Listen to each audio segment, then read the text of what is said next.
All right, diving into Jane Austen, we're looking at Pride and Prejudice, the first few chapters, and wow, I gotta say, that opening line, it just grabs you. It really does. It's iconic, for sure. But we're going deeper than just loving Austen, right? We're figuring out her genius, like how she uses social commentary, how she built these characters, all in these early chapters. Exactly. And you're so right to bring up that first line. It's not just witty. It's like Austen setting the scene for the whole book, when she's like, it is a truth universally acknowledged. She's not talking about any old truth. She's zeroing in on this society obsessed with getting their daughters married off. Oh, yeah. And what's even more clever is that she's saying this truth belongs to the families, not the single guys themselves. Wow, I didn't think of it that way. It says a lot about what women went through back then, don't you think? Absolutely. Like, Mrs. Bennet's already plotting to snag Mr. Bingley for one of her daughters. Right. And the Bennets, they're such a fun family. They are. Austen's amazing at creating these unique personalities, even within one family. Like Mr. Bennet, with his wit and sarcasm, it's almost like he's using it as a shield against his wife's energetic matchmaking. Yeah, I see that. Like he's retreating into being all intellectual to handle the craziness of his family. You got it. The scene where he pretends he won't go see Bingley, I laugh every time. He knows how to get to Mrs. Bennet. Oh, absolutely. But it's not just for laughs, right? It says something about how they are as a couple. For sure. Their back and forth, as funny as it is, hints at this disconnect between them in their marriage. Mr. Bennet's finding comfort in his books and his humor, while Mrs. Bennet, she's all about social anxieties, especially getting those daughters married. It's fascinating how Austen introduces each daughter so differently, too. We have Jane, the oldest. She's beauty and sweetness all in one. And then Elizabeth, she just pops with her intelligence and that independent streak. Yes. Elizabeth, she's got us hooked with her sharp mind. And Austen's cleverly contrasting her with Jane. Both are beautiful, but it's Elizabeth who really catches Darcy's eye. And it's not just because of looks. I feel like that's where their whole complicated relationship starts, at the ball, wouldn't you say? Totally agree. The ball's more than a party. It shows us how this society works. You've got Mr. Bingley arriving. Everyone's all over him. He's charming, agreeable, and seems rich, the perfect bachelor. But then Darcy kind of steals the show. He's all aloof, almost looking down on everyone. He won't dance with anyone who's not in his group. And then there's that comment calling Elizabeth just tolerable. Oh, yeah. Talk about a bad first impression. It's like Austen made him unlikable on purpose at first. I think you're right on the money. How Darcy acts at first, it's all on purpose. Austen's using him to represent this kind of pride, the kind that comes from high social status and thinking you're better than everyone else. His refusing to mix with people he thinks are below him, it says a lot about the strict social rules of that time. He's like putting up walls, protecting himself from anything that might shake up his perfect little world. And then Elizabeth, she's not scared of him at all. It's like she's amused by him being so standoffish. And it's that amusement that really gets him interested. She doesn't react the way he's used to. She doesn't flatter him or try to impress him. She challenges him, and in a way that's more attractive than all the social approval he's used to getting. And how they go back and forth, it's like a subtle dance. It's a clash of wits, and I bet it only gets more intense as the story goes on. Absolutely. And that brings us to something important that we see in these early chapters. Wit and conversation matter a lot in this society. Oh, I see that. Think about it. Their main way to connect, to show how smart they are, is through talking. It's like their words are weapons, but also maybe a way to understand each other. And Austen uses even little things like the card game Vinkton to show these deeper connections, which I think is interesting. Great observation. Jane and Bingley enjoying the same game quietly shows they're a good match. They like being around each other, even doing something simple. And in a world where marriage is often seen as a business deal, their connection feels real, refreshing. It's the opposite of how Charlotte Lucas sees marriage. She's all about strategy and playing the social game to land a husband. Charlotte's view adds another layer to Austen's social commentary. She shows how much pressure women had to make calculated decisions, even if it meant giving up on love. It makes you wonder, is Austen saying that love and practicality can't exist together in this world? That's a really good question, and we see these different ways of trying to find a partner, and I'm curious to see how Austen shows the result of these choices as the story goes on. And that's the beauty of Austen. She doesn't give easy answers or judge. She gives us these complicated characters dealing with a society full of pressures and expectations, and it's up to us, the readers, to figure it all out. It reminds you that even though this book was written so long ago, the questions it asks about love, society, and the choices we make are still so relevant today. But we're getting ahead of ourselves. Let's focus on a detail from Chapter 6 that I found really interesting. Remember when Darcy, after first dismissing Elizabeth, then gets drawn to her eyes. Ah, yes, that's a key moment. He thinks her eyes are beautiful, but only after he's decided she's not a classic beauty. Yeah. It suggests his view of her is changing, that his initial judgment based on her social class might be starting to fade away. And then he overhears her talking at Sir William Lucas's party. He's clearly attracted to her wit and smarts. But is it real interest or is it more calculated? That's a great question. It shows how complex Darcy is. Is him listening in a sign of growing romantic interest? Or could you see it as a way of controlling things, getting information about her without actually talking to her? Wow, I never thought about it like that. It makes their whole dynamic even more intriguing. Is he captivated by her or is he just trying to figure her out? I think it's a little bit of both, which is why their relationship is so captivating. Darcy is attracted to Elizabeth, but he's also fighting his own prejudices, his deep-seated beliefs about social class and how things should be. He's like stuck between being attracted to her and his ideas about her family and where they stand in society. Exactly. And Elizabeth is just as complicated a character. She's not going to fall for him just because he's rich and powerful. She sees right through his pride and arrogance, and she's not afraid to call him out on it. She's definitely not afraid to speak her mind. Not at all. Her refusal to dance with him, her using proverbs to deflect his attention, it's all a way of showing him she's independent and knows her own worth. It's amazing how Austen can use these little social interactions to tell us so much about what's going on inside her characters. Every conversation, every look means something. It shows how good she is at subtext. She doesn't have to tell us exactly what the characters are thinking and feeling. We get it through their gestures, their witty banter, and the details she chooses to include. Like how Darcy reacts when Elizabeth playfully defies him. He doesn't back off. He seems even more interested. It's like her rejecting him makes him want her more, which is so different from the usual love stories of that time. Right. It's not about a helpless woman needing to be saved by a rich guy. Elizabeth is a strong character, and that's what makes Darcy so drawn to her. And this back and forth between them, this battle of wits, it sets the stage for a relationship that's built on intellectual sparring, not just blind adoration. It's a much more nuanced and interesting portrayal of attraction than we often see even in books today. So we've got these two strong-willed characters circling each other, each with their own pride and prejudice. But it's not just about their own struggles, is it? It feels like Austen is using their relationship to show us the bigger social dynamics of that time. Absolutely. The tension between Darcy and Elizabeth mirrors the tensions between social classes. Darcy represents the wealthy landowners with their inherited money and ingrained sense of superiority. Elizabeth, even though she's intelligent and witty, comes from a family that's not as well off. And it's interesting how Austen doesn't shy away from showing the anxieties and vulnerabilities of the Bennet family. They're always aware of their not-so-high social standing.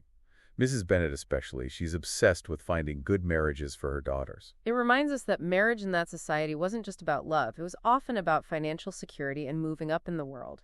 Austen, with her sharp wit and keen observations, shows us the hypocrisies and absurdities of that system. Thinking about Mrs. Bennet trying so hard to marry off her daughters, it makes me think of Mary, another daughter, who seems to be under a different kind of social pressure. Yes. She's so focused on showing off her accomplishments, on being seen as a well-educated woman, that she comes across as stiff and almost desperate for approval. Mary's character is a good contrast to Elizabeth. Elizabeth is naturally witty and engaging, but Mary feels like she has to perform, to prove her worth through her knowledge and accomplishments. And yet, Elizabeth is the one who really shines without even trying that hard. It makes me wonder if Austen is subtly criticizing the idea of what it meant to be an accomplished woman back then. I think you might be right. Austen seems to be suggesting that true charm and intelligence are much more attractive than forced displays of knowledge.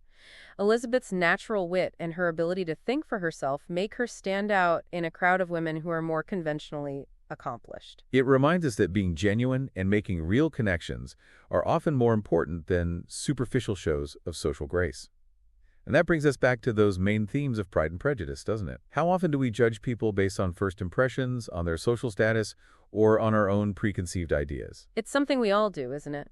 And Austen, with her incredible storytelling, makes us face our own biases and question the assumptions we make about the world. It's what makes her work so timeless. These characters, their struggles, their triumphs, they resonate with us even centuries later because they tap into something fundamentally human.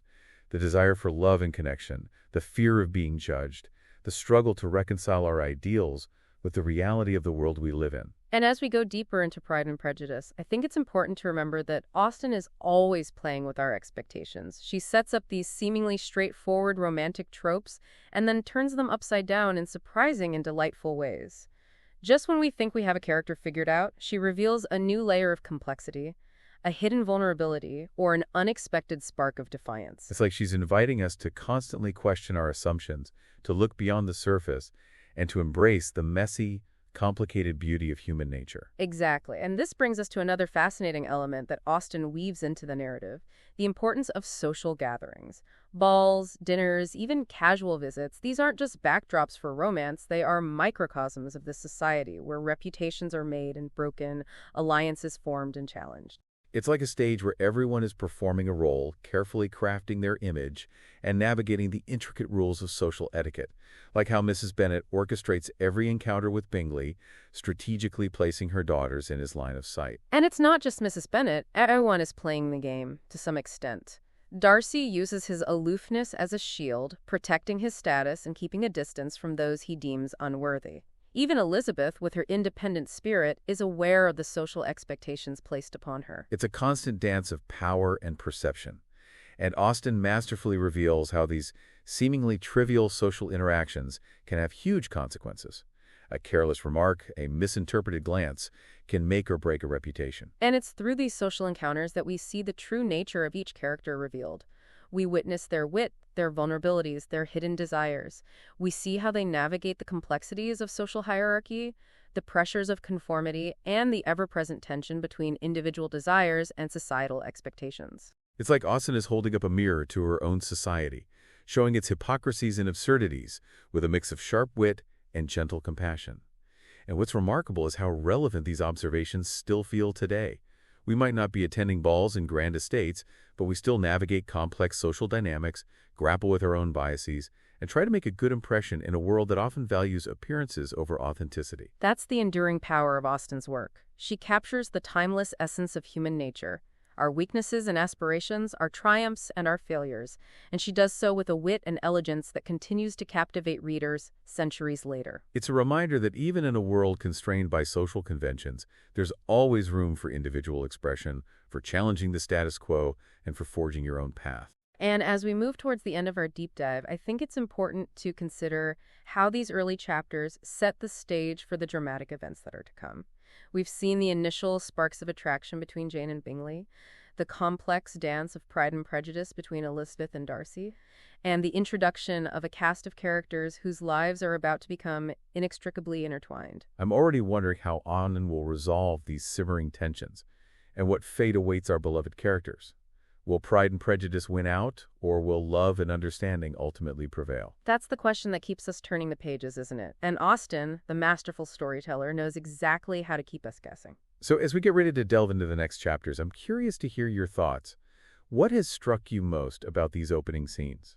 Which characters have captured your imagination, and what predictions do you have for the twists and turns that lie ahead? I'm already so invested in these characters, it's crazy. Like Elizabeth and Darcy, I just gotta know, do you think they can get past all their Pride and Prejudice? It's the big question, right? Austen's definitely set us up for a wild ride. They're both so quick to judge, so stuck in their own ways, but then there's this spark between them, this undeniable connection. You can't miss it. Yeah. It could definitely become something more. It's the way they argue. It's almost like flirting, you know? Like they're pushing each other's buttons, showing their true selves. Exactly. It's not your typical romantic stuff.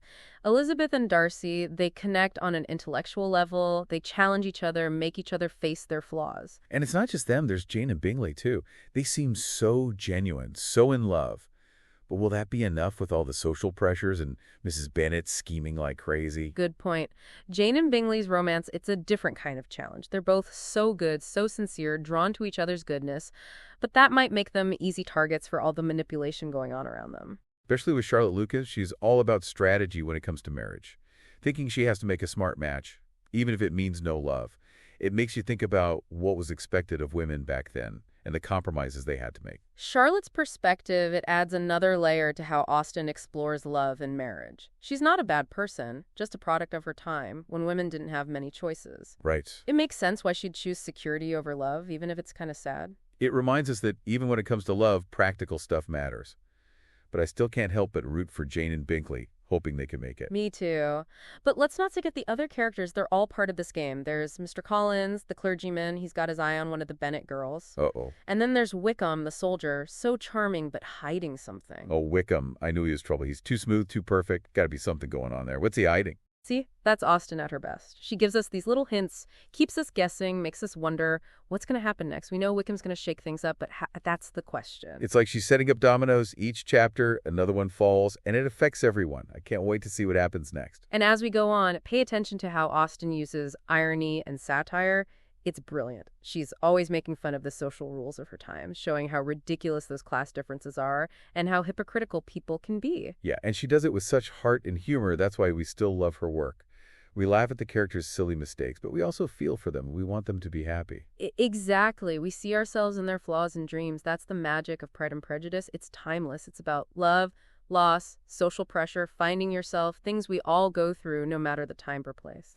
So as you keep reading, really take it all in, every detail, every witty line, every little change in how the characters act.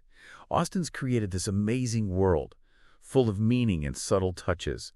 And if you pay attention, you'll get so much out of it. Notice how Pride and Prejudice influence what the characters do, how it blinds them to the truth and gets in the way of their happiness. Right. And remember, even with all the social rules and personal mistakes, there's always hope for change, for becoming better, for love that beats the odds. So that wraps up our deep dive for today. Keep reading, and until next time, happy reading. Enjoy Austen's world, the wit, the intrigue, the romance. And hey, maybe you'll even learn something about yourself along the way.